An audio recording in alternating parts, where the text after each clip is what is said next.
Hi, I'm Joan Newcomb, and today's morning musings is separate and unified reality.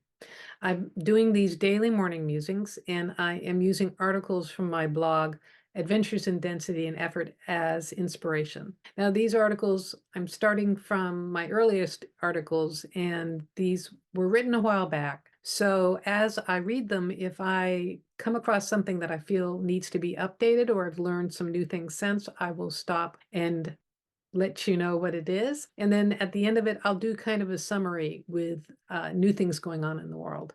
Separate and unified reality. Whenever there's an accident, people usually interview eyewitnesses. What is interesting is out of 5 or 10 or 12 accounts, there will be 5 or 10 or 12, sometimes wildly varying versions of what occurred. How can this be? Each person is existing within their own reality, viewing things through their own perceptions, interpreting things from their own experiences. That explains a great deal. It explains why you and your spouse heard entirely different things when having a discussion about the budget. It explains why your kid thinks picking up his room means piling everything in a corner. I picked it up to move it over there. It explains why your parents thought they did a damn fine job of raising you, but you and your siblings may beg to differ. But wait, there's more. Thomas Young was a 19th century English physicist who discovered during his experiments that electrons behaved differently when observed than when no one was in the room. In other words, the observer's consciousness altered the outcome. We're constantly affecting our reality by our view of it. Everyone else is too. What if everyone is existing in simultaneous but completely different realities? When they enter your sphere of influence, they behave the way you expect them to, because at that moment they are reflections of your perceptions, and vice versa. If you think this world is an extremely complex video game created by an omnipotent intelligence, then you can see how this all can be possible. What's unified is the agreed upon limitations and definitions of the world we all live in. The sun rises in the east. Every year you get older, and you'll get sick if you don't wash your hands, are some of these perceptions. However, there have been moments in history when large groups of us have had a massive change of perception and reality changes as well. The Earth used to be flat until someone sailed beyond the horizon and proved it was round. Newton's theory of gravity explains that all of us are held on this planet by an invisible pull towards the Earth's core. All the planets are held in the solar system by this pull of gravity towards the sun. Outer space is vast nothingness with only gravity holding things together. But then Einstein's theory of relativity puts forth the idea that space isn't nothingness, but more like an invisible fabric of space-time. The sun sits in this space, causing it to curve, and the planets roll around the edges of this curve. This is all still very neat and tidy. The Earth stays in its orbit, we stay on the planet, and life is good until the next massive change of perception. Quantum theorists are coming up with a less predictable version of how everything works. The other day, I was teaching a grounding exercise to my beginning students. They'd learned a technique to ground themselves by imagining an energetic connection from their first chakra to the center of the earth. It's a useful tool for increasing stability, as well as for releasing energy. I used to love grounding. I'd been doing it for 27 years. I loved the way I felt magnetically connected to the earth and how my body feels more solid, like gravity has increased. My students were learning an additional tool to ground the room or the space they were in, which makes the area feel more stable and secure. And I just want to say, I wrote this back in 2008 when I was going through this huge shift in consciousness. And so this is one of these moments where I found my old techniques stopped working for me and that they had become kind of outdated, like using dial-up to connect to the internet. Back to the story. We grounded the classroom space, then stepped outside the studio to ground the land, and that's when it began happening. Instead of feeling the familiar feeling of gravity, I started to gently bend backwards, which is what happens when I practice this quantum energy technique. And sometimes it's just rocking back and forth, but sometimes it's slowly falling backward to the ground. So we walked around different areas on the parts of the property that I owned at the time, and each time I'd feel this wave, and it was more unnerving as I couldn't sense the center of the earth. Now, I've been working with the belief that my life is a holographic program, rather like Star Trek's Next Generation's holodeck. So I closed my eyes and imagined that instead of standing on the grass behind my house, I was standing in the large gridded room of the holodeck, and I grounded that. So then things felt more stable, except there wasn't a center to ground it to. So I'm not certain where it went. And I remember this, it really was kind of like feeling like I was on a spaceship and that there was no center.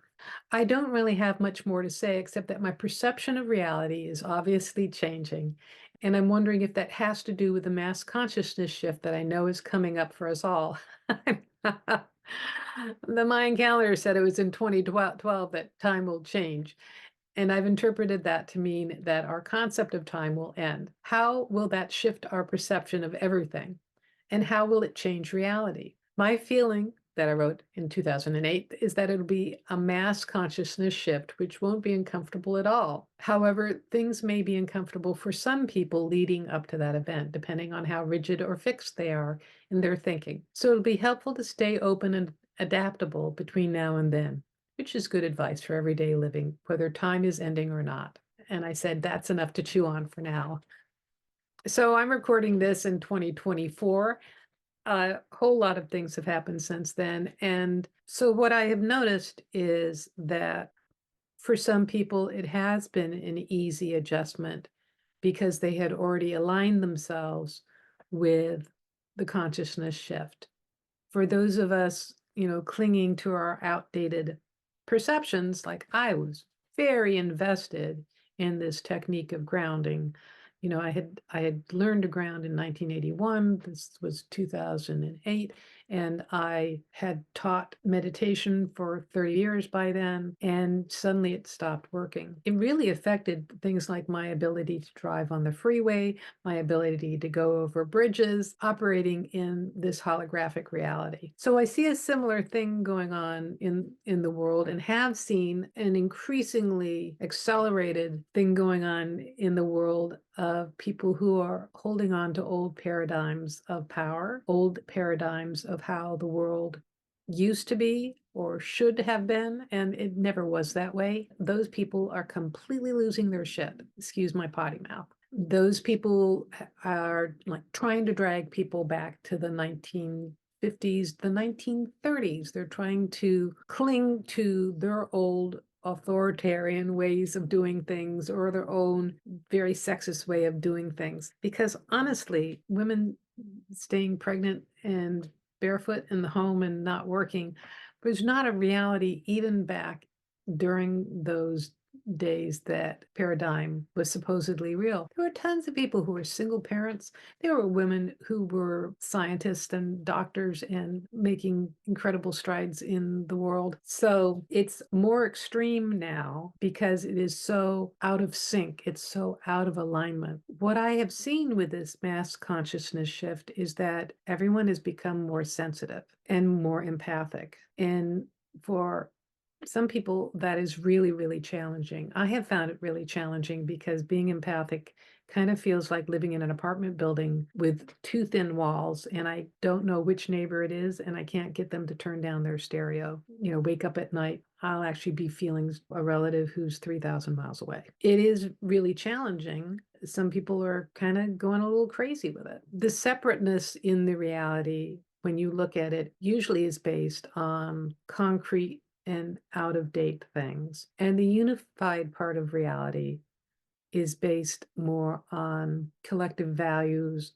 a spiritual awareness, because technology actually replicates ability of spirit. So through technology, we're able to be connected and more unified with everyone in the world. We're able to communicate the things that are going on. We feel compassion towards things going on in countries an entire planet away. And all of that is a reflection of our expansion as consciousness. Even though we are each individuals experiencing a lifetime, we're also collectively consciousness, part of the whole.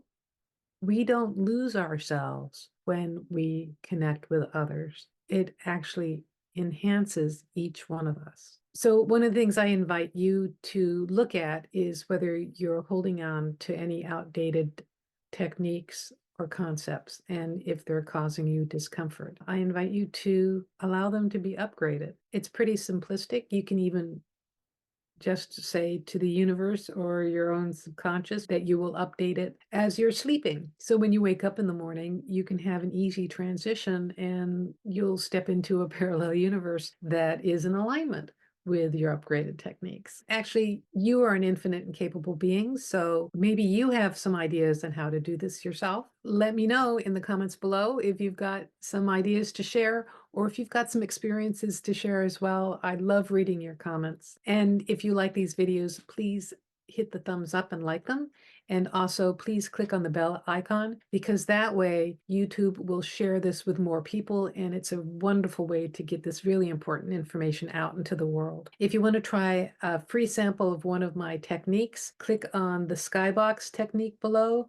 That's a very easy and simple way to have an expanded view of the world, help you transform your life. And if you want to know more, go to my website, joan-newcomb.com. I do individual sessions where I can take a look at the essence of who you are and what's going on in your life, and I can answer any questions you might have. And if you want help making transformations, I can help you with some energetic changes. And if you want to learn how to do this for yourself, go to my website, joan-newcomb.com. I have a coaching special on right now that's tailor-made just for you. I work with you one-on-one and I give you specific techniques to help you transform your life. So go to my website, joan-newcomb.com, and I'll see you tomorrow in another Morning Musings.